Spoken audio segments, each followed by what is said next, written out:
اعوذ باللہ من الشیطان الرجیم بسم اللہ الرحمن الرحیم۔ کیا عورت کے لیے حالت حمل میں نماز اور روزہ رکھنا ضروری ہے؟ سامعین قدر، رمضان المبارک کے روزے تو بہرحال فرض ہیں اور نماز بھی اسی طریقے سے فرض ہے۔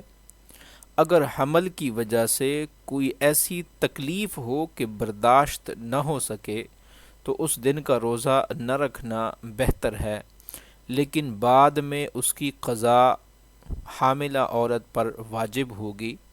اسی طرح نماز کے دوران اگر رکوع اور سجدہ کرنے میں حاملہ عورت کو زیادہ تکلیف محسوس ہوتی ہو تو پھر کھڑے ہو کر اشارے کے ساتھ یا پھر کرسی پر بیٹھ کر بھی نماز ادا کر سکتی ہے، دونوں طرح سے جائز ہے۔